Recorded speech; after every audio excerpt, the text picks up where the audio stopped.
ఓ పక్క భారీ వర్షాలతో సతమతమవుతుండగా మరోపక్క స్వల్ప భూకంపం వికారాబాద్ జిల్లా ప్రజలను భయభ్రాంతులకు గురిచేస్తుంది. జిల్లాలోని పరిగి మండలంలో తెల్లవారుజామున 4 గంటల సమయంలో స్వల్ప భూకంపం సంభవించింది.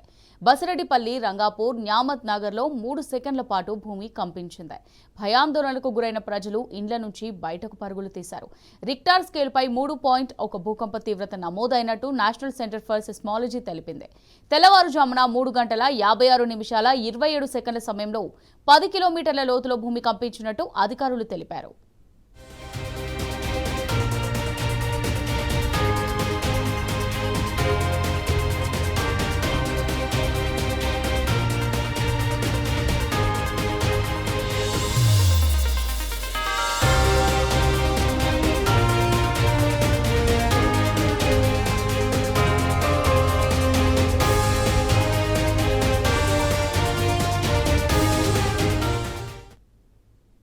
రాత్రి 3 గంటల 58 నిమిషాలకు ఒక భూకంపం వచ్చినట్టు కాదు, ఒక సౌండ్ వచ్చింది. 2-3 సెకండ్లు వచ్చింది.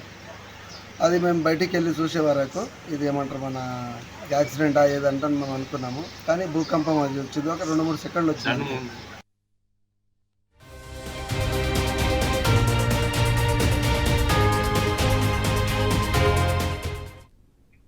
రైట్ గా దీనికి సంబంధించి మరిన్ని డీటెయిల్స్ మా రిపోర్టర్ మహేష్ అందిస్తారు. మహేష్, చెప్పండి.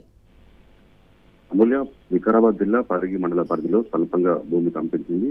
పరిగి మండలం పరిధిలోని బసిరెడ్డిపల్లి, రంగాపూర్, న్యామత్ నగర్ లో భూకంపాలు వచ్చాయి. రిక్టర్ స్కేల్ పై 3.1 తీవ్రతతో భూకంపం నమోదైనట్లు నేషనల్ సెంటర్ ఫర్ సిస్మాలజీ వెల్లడించింది. తెల్లవారుజామున 3 గంటల 56 నిమిషాల 27 సెకండ్ల సమయంలో 10 కిలోమీటర్ల లోతు వద్ద భూమి కంపించినట్టు ఎన్టీఎస్ వెల్లడించింది. భయాందోళనకు గురైన ప్రజలు ఒక్కసారి ఇళ్ల నుంచి రోడ్లపైకి పరుగులు తీశారు. ఒకవైపు వర్షం, మరోవైపు భూకంపంతో ప్రజలు తీవ్ర భయాందోళనకు గురయ్యారు. ఒక్కసారిగా ఏం జరుగుతుందో తెలియక భయాందోళనకు గురయ్యామని కూడా చెప్తున్న పరిస్థితి లేకుంది. గతంలో కూడా వికారాబాద్ జిల్లాలో భూకంపాలు నమోదయ్యాయి. 2024 ఫిబ్రవరిలో వికారాబాద్ జిల్లాలో 2.5 తీవ్రతతో స్వల్ప భూకంపం వచ్చినట్లు నేషనల్ సెంటర్ ఫర్ సిస్మాలజీ వెల్లడించింది. 2022లో కూడా జిల్లాలోని పరిగి మండలంలో భూమి కంపించిన సంఘటనలు ఉన్నాయి. 2021లో కూడా పలు మండలాల్లో భూకంపం చోటు చేసుకున్న పరిస్థితి కనిపిస్తా ఉంది. తెలంగాణ రాష్ట్రం చూస్తే సాధారణ తక్కువ భూకంపాలు వచ్చే జోన్ 2 పరిధిలోకి వస్తుంది. అయినప్పటికీ అప్పుడప్పుడు స్వల్ప తీవ్రతతో కూడిన భూకంపాలు నమోదవుతూ ఉంటాయని అధికారులు చెప్తున్న పరిస్థితి కనిపిస్తా ఉంది. ఈ తరహా స్వల్ప భూకంపాలు ఎటువంటి ప్రాణ ఆస్తి నష్టాన్ని కలిగించినప్పటికీ స్థానికుల్లో మాత్రం ఆందోళన నెలకొన్న పరిస్థితి కనిపిస్తా ఉంది. భూకంపంపై స్థానికులు గుంపులుగా చేరి చర్చించుకున్న పరిస్థితి కనిపిస్తా ఉంది. అటు ఇప్పటికీ అధికారులు కూడా అప్రమత్తమైన పరిస్థితి కనిపిస్తా ఉంది. బసిరెడ్డిపల్లికి అటు స్థానికంగా ఉన్న పోలీసులు చేరుకొని ఆ భూకంపంపై గ్రామస్తులను ఆరోపిస్తున్న పరిస్థితి నెలకొంది.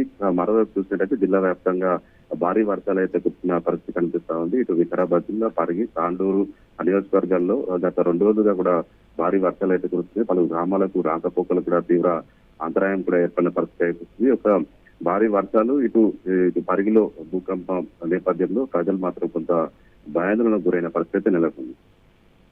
Right, thanks for the updates Mahesh.